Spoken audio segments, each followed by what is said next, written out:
acompañan en la lectura,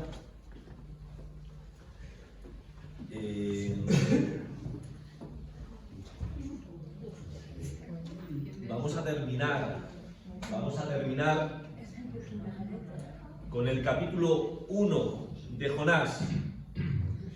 Jonás, capítulo 1, versículos del 11 al 17. Jonás, capítulo 1, versículos del 11 al 17. Sí, hay uno que vibra una barbaridad. Vale, no, tranquila. Bueno, dice así. Lo leo en una versión un poco más dinámica de lo normal. Y dice: entonces le dijeron: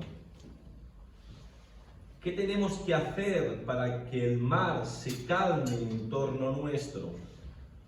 Pues se agita más y más. Él les dijo: levántenme y láncenme al mar. Entonces el mar se calmará, pues por mi causa ha venido esta gran tormenta sobre ustedes. Sin embargo, mamá, los hombres remaron más fuerte que nunca para volver a tierra seca. Pero no pudieron, pues el mar se agitaba más y más en torno a ellos. Entonces clamaron al Señor: oh Señor, no permitas que perezcamos por causa de la vida de este hombre, ni pongas sangre inocente sobre nosotros, pues tú, oh Señor, tienes el poder para hacer siempre lo que quieres.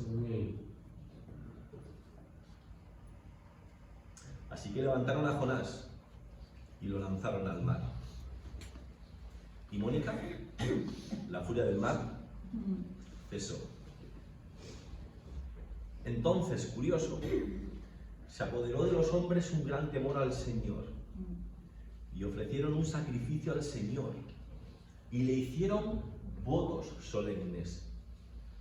Y el Señor preparó un gran pez para que se tragara a Jonás. Y Jonás estuvo en el vientre del pez 3 días y 3 noches.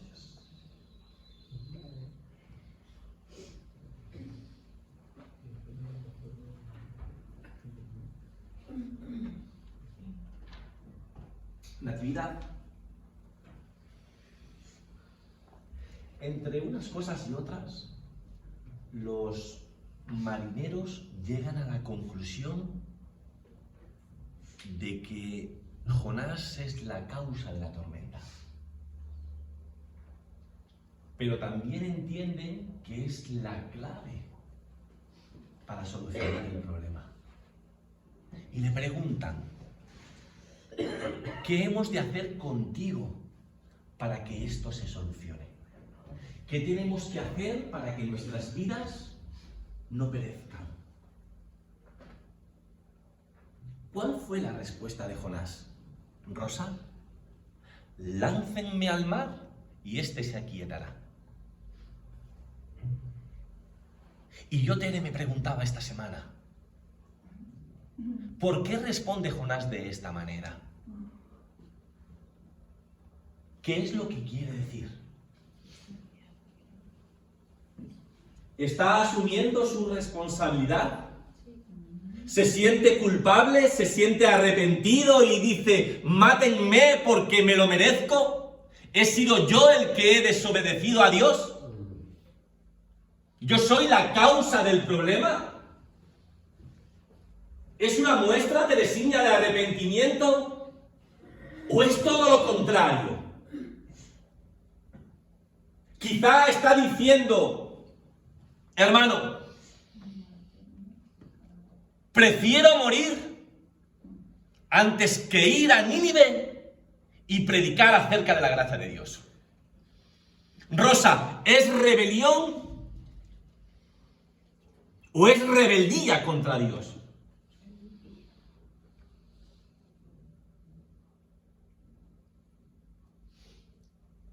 ¿Es sumisión es rebelión?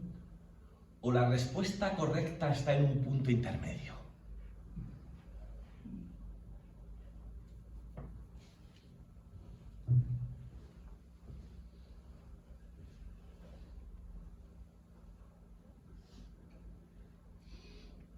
El lenguaje que utiliza Jonás en ningún momento, Mónica, muestra arrepentimiento. Ni siquiera menciona a Dios. ¿Qué es lo que dice?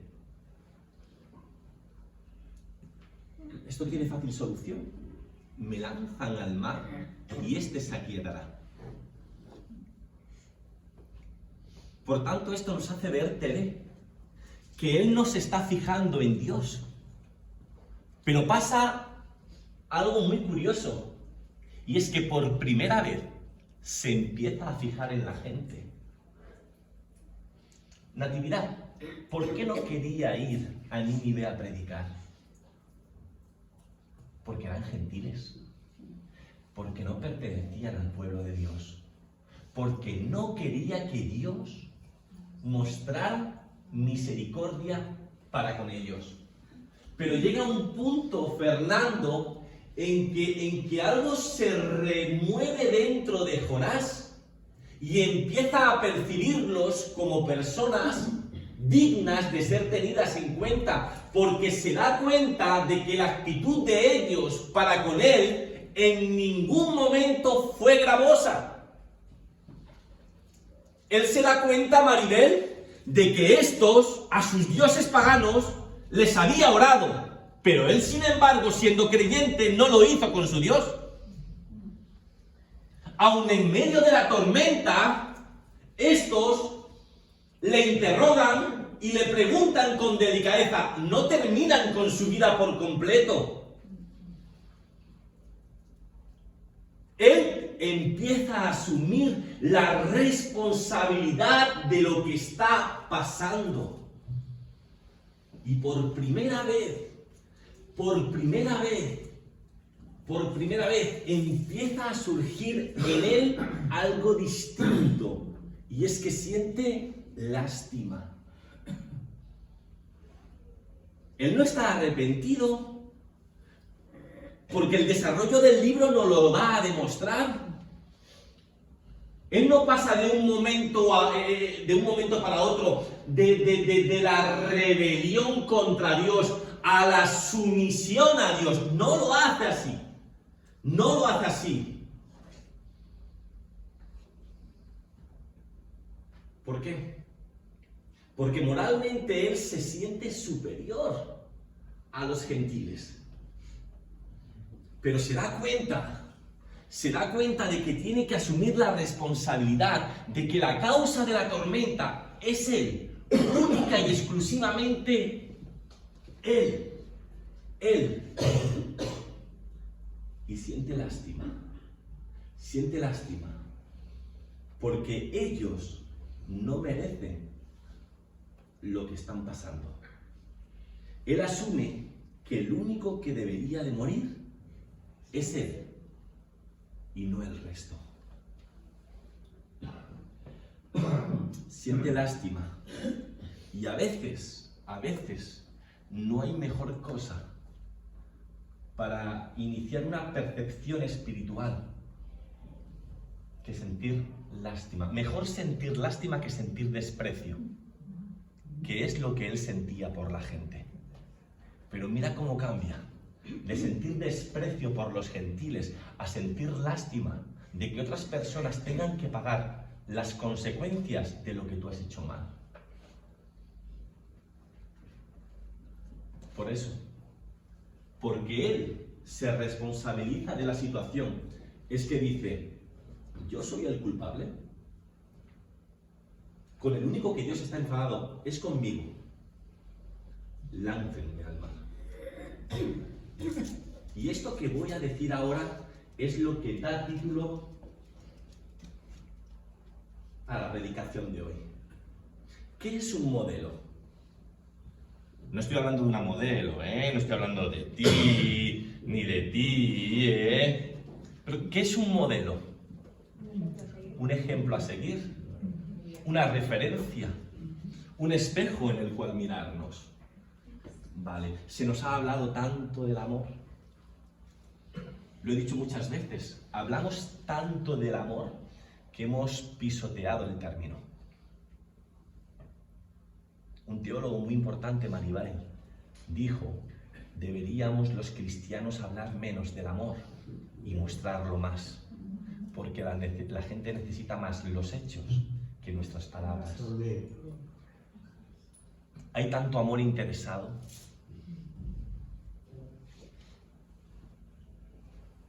Hay tanto amor egoísta.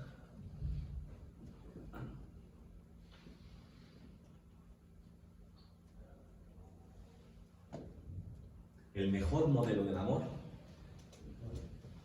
es el sustitutivo. ¿Qué es lo que dice Jonás? Láncenme al mar y ustedes no tendrán que sufrir las consecuencias de la tormenta. La mayoría de ustedes son padres y madres.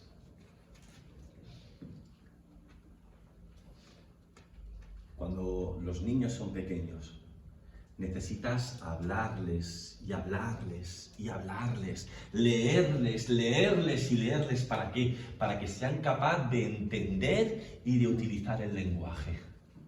Y tienes que dedicarles muchas horas. Guadalupe, ¿quién se lo hubiera dicho a usted?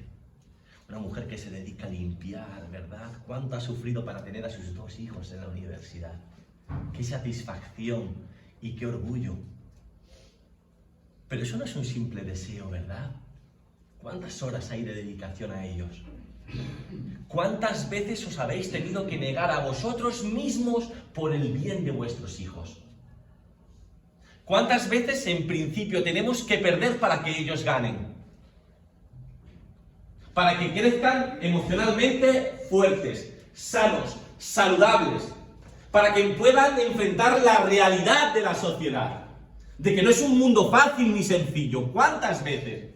Pero hay miles de ejemplos. Cuando tú te comprometes a algo y a pesar del coste que vas a pagar, sigues adelante, tú estás mostrando ese amor sustitutivo. Cuando tú puedes vengarte porque alguien te la hizo, y puedes hacerlo porque es lo que se merece, pero perdonas, eso es otro ejemplo de amor sustitutivo. Cuando tú estás con alguien, invirtiendo tu tiempo, dejando las cosas que tal vez requieren de tu atención, pero lo haces por acompañar a alguien que está atravesando un mal momento, que necesita de la compañía de alguien, eso es un ejemplo de amor sustitutivo. Nosotros menguamos para que otros puedan crecer. Y te puede costar energía, te puede costar tiempo, te puede costar dinero, pero lo haces porque realmente amas y te importan esas personas. Pero realmente lo perdemos, porque cuando actuamos de esa manera, lo que hacemos es crecer como individuo, crecer como ser humano. Nos hace más reflexivos, nos hace más felices.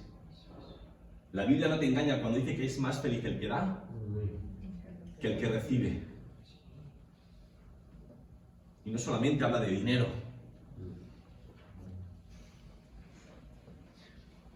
Vivimos porque así se nos está enseñando en una sociedad egoísta en la que solo importas tú y los demás que se vayan al carajo. Como dice el refrán, ande yo caliente, ríase la gente. Ni siquiera saludamos a los vecinos, nos encontramos... Nos da igual los problemas ajenos, porque se nos ha enseñado que solamente importamos nosotros. Pero qué bueno es cuando empiezas a preocuparte por los demás, a darte cuenta de que no eres el ombligo del mundo, que como tú hay miles y millones de personas con emociones, con sentimientos, que sufren, que padecen, que necesitan de una mano amiga. Qué importante es cuando muchas veces somos capaces de morir a nosotros mismos por el bien de los demás. Jonás por fin llega a la conclusión de que tiene que hacer algo porque los demás están pagando las consecuencias de su mala decisión. Esos apestosos gentiles que merecen pudrirse en el infierno, ¡ay! Ellos no tienen la culpa de lo que yo hice.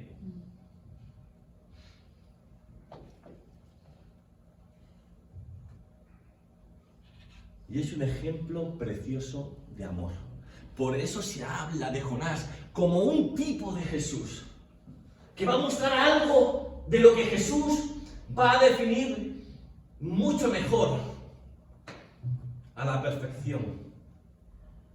En cierta ocasión, Teresina, los fariseos, los intérpretes de la ley, demandan señal a Jesús. ¿Y qué es lo que dice? No vais a tener más señal que la señal de Jonás. Y uno más grande que Jonás soy yo. ¿Qué es lo que nos quiere decir con esto Jesús? De la misma forma que Jonás fue capaz de ofrecer su vida por salvarla de los marineros, así yo voy a ofrecer mi vida para salvar a los de los demás. Ese es el mejor y el mayor ejemplo de sustitución. Lo estamos estudiando en el Evangelio de Marcos. ¿Qué hizo de malo Jesús? ¿Qué culpa tenía Jesús?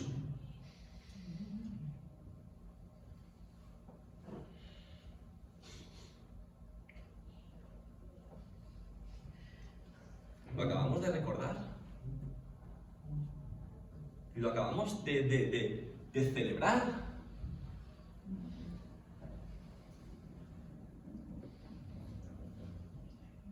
¿Tenía que hacerlo? Pero lo hizo por amor. Pero lo hizo por amor. Lo hizo por amor. ¿Qué clase de amor es el que hace las cosas buscando un beneficio? ¿Qué clase de amor es aquel que busca nuevas oportunidades? ¿El amor que es capaz de cambiar el mundo?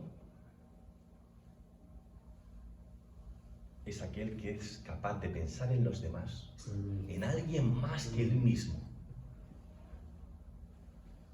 y desprenderse de lo que tiene. Ese es el amor que cambia el mundo. Ese es el amor que como cristianos se nos demanda tener.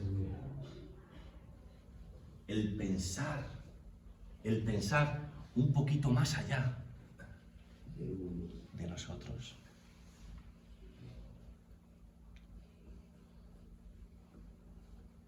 De nosotros. Es curioso que se nos dice que cuando Jonás es lanzado al mar, este se aquieta. Y si solamente, Guadalupe, tuvieras este libro en la Biblia, ¿qué pensarías de Dios? Que es un Dios vengativo, malhumorado, que como se la hagas, la vas a pagar.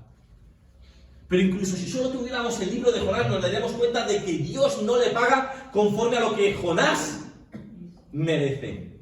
Pero es que tenemos la Biblia y tenemos a la persona de Jesús y nos damos cuenta de que este Dios al que adoramos y en el que creemos no es un Dios vengativo, no es un Dios malhumorado, es un Dios que es capaz de hacerse carne y hueso, sobrellevar nuestra humanidad, sobrellevar nuestras faltas, y lo hace por amor a cada uno de nosotros. Amén.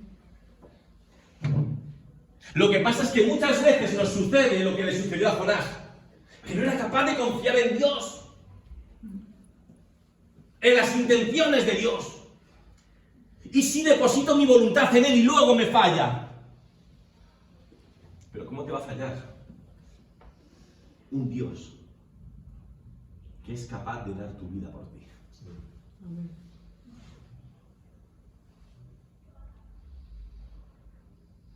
Y hay otra cosa más que me llama poderosamente la atención. Porque hay un dicho español que dice ¿Que uno se acuerda de Santa Bárbara? Cuando truena. Las conversiones en tiempos difíciles. Acordarse de Dios cuando tu matrimonio se está derrumbando, eso es fácil. Cuando te sale un hijo rebelde, acordarse de Dios, eso es fácil. Cuando te quedas sin trabajo y no puedes pagar el alquiler o la hipoteca, acordarse de Dios, eso es fácil. Cuando tu vida está corriendo riesgo, nos acordamos de Dios. Pero cuando el peligro pasa, rápidamente nos olvidamos de los compromisos que adoptamos, nos olvidamos. Pero ¿qué pasa con estos marineros? Se nos dice, Teresina, que temieron al Señor. Pero no es un pánico de... El mismo libro de Proverbios me dice que el principio de la sabiduría es el temor al Señor. Lo dice el capítulo 1, lo va a decir el capítulo 9, también lo va a decir en el libro de Salmos, el temor al Señor. Hay una cuestión de... Ellos se pensaban que Dios era un Dios tribal de Jonás, pero se dan cuenta de que esto es mucho más. Esto es mucho más. Y empiezan a temer al Señor, pero es que hacen completamente algo distinto a nosotros. ¿Cuándo es que le ofrecen votos a Dios? ¿Cuándo es que adoran a Dios de una forma especial? Después de que ha solucionado el asunto. Se podían haber olvidado. Pero es cuando está todo solucionado que le ofrecen votos y sacrificios a Dios. Es más, yo les he leído una versión así, pero si vas a Reina Valera... Pero José, son paganos, son gentiles, pero utilizan la palabra Yahvé. El nombre hebreo que denota a un Dios que tienes una relación personal y salvífica con Él. Los comentaristas hablan de una verdadera conversión.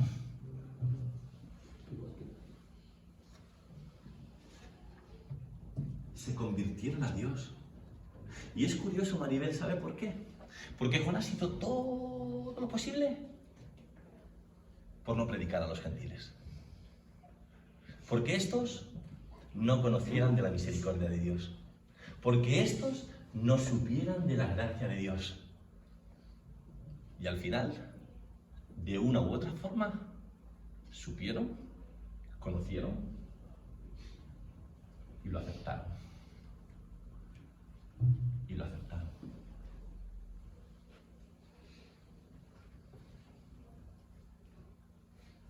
¿Qué nos dice esto?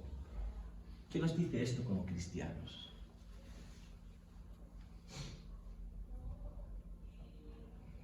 Tenemos que morir a nuestros egoísmos, a nuestras vanidades, a nuestro egocentrismo. Tenemos que abrirnos a la humanidad. Decimos que esto es una comunidad. Y una comunidad no es cosa de uno ni de dos. A Dios le importa a todo el mundo.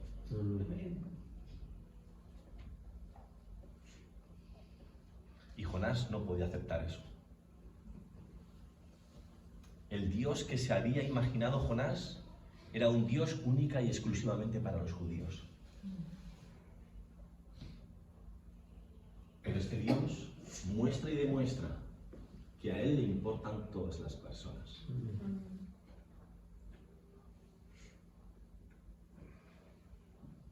Un Dios que sufre con el que sufre, que se alegra con el que goza, que está en nuestras alegrías y en nuestras penas. Amén. Nosotros no solemos actuar así. No suele costarnos mucho acompañar a una persona en el dolor, en la tragedia, en el sufrimiento. Ir a un tanatorio es fácil, pero sobrellevar las alegrías de otros...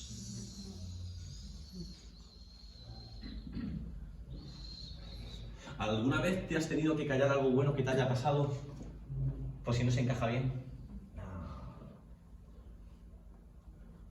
Fernando, ¿a que si te suben el sueldo no se lo vas predicando a todos tus compañeros?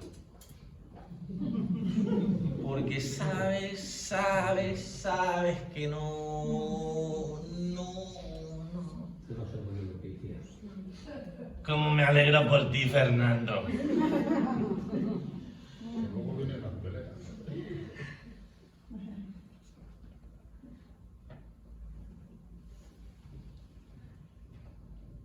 A mí me gusta el fútbol, aunque cada vez menos porque mi equipo va como una pena.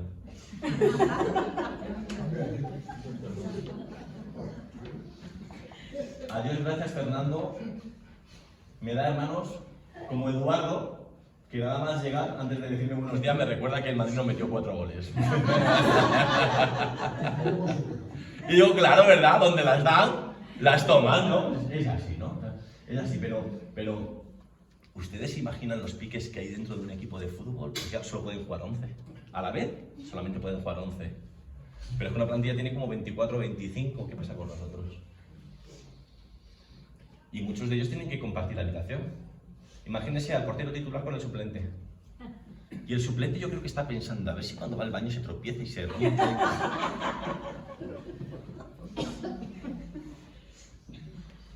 El ser humano se mueve así. Voy a terminar con esto. Bien. No me tiren piedras, ¿vale? No me tiren piedras. Digo lo que digo, no lo... Vale, mira. La resurrección de Jesús, solo podemos acercarnos a ella a través de la fe. Científicamente usted no la puede demostrar. Fernando, si quieres creer en ello, va a ser por fe.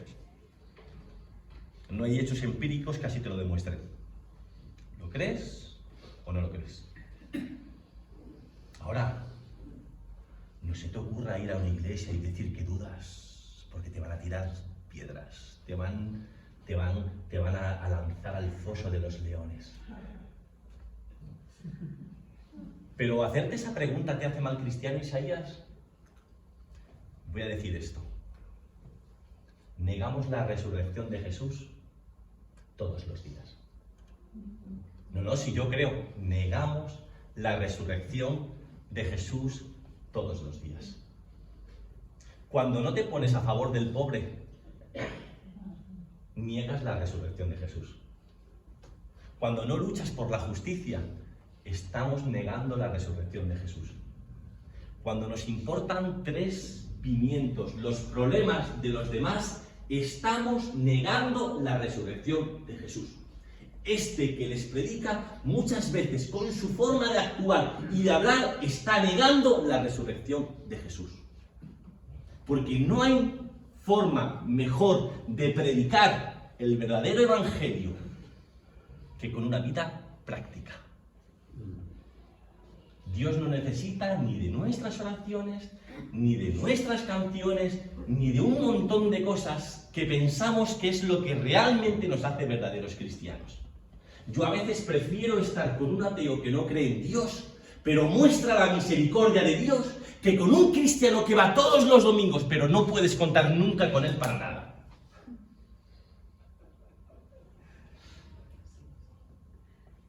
Porque estamos negando la resurrección de Jesús.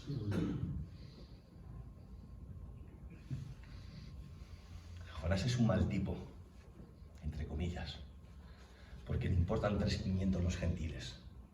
Porque si dependiera de él, acabaría con cada uno de ellos. Pero empieza a sentir lástima y a darse cuenta de que lo mismo no es tanto como él se piensa. Que como me dice Noelia, papá, baja. Me dice el papá, baja. Jonás, tienes que bajar. Tío, baja. Y darte cuenta de que el mundo es mucho más que solamente lo que tú conoces y lo que a ti te rodea. Y es un hecho impresionante que estuviera dispuesto a asumir su responsabilidad para que otros pudieran sobrevivir. Y él no sabía de la cruz de Jesús, pero Rosa, yo sí. Yo sí sé lo que pasó hace 2000 años. ¿qué tipo de cristianismo vamos a vivir? Amén. El que se conforma con ofrendar, con cantar, con asistir,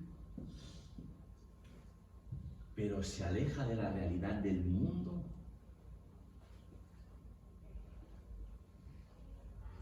O de aquel que trata de mostrar que cree en Dios, que cree en Jesús y en su resurrección con su ejemplo de vida. Amén.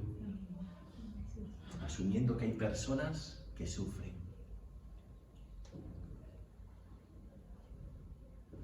Que hay personas que tienen vicios.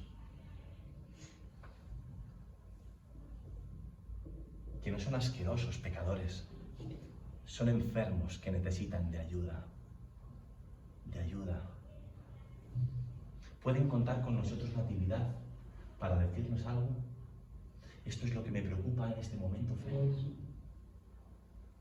Estoy luchando con esto. ¿Damos esa confianza a las personas? La gente puede ver en nosotros a alguien confiable, alguien que se va a preocupar de sus historias.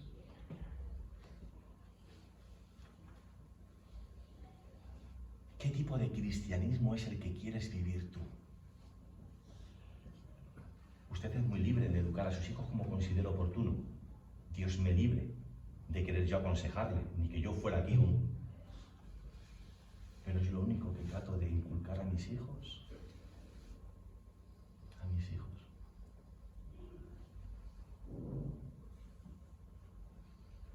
Que seas alguien reconocible por lo que vives, por lo que eres. Ustedes no son malas personas. A veces tienen malos días, pero no son malas personas. Y muchos de ustedes están rotos. Algunos en proceso de sanación, otros ya sanados casi del todo, ¿verdad? Pero la vida te da reveses constantemente. Y necesitamos de la compañía del otro. Necesitamos de una comunidad que sea un alivio, un ungüento sanador en nuestras heridas. Amén. A veces soy como Jonás. Me siento superior porque predico.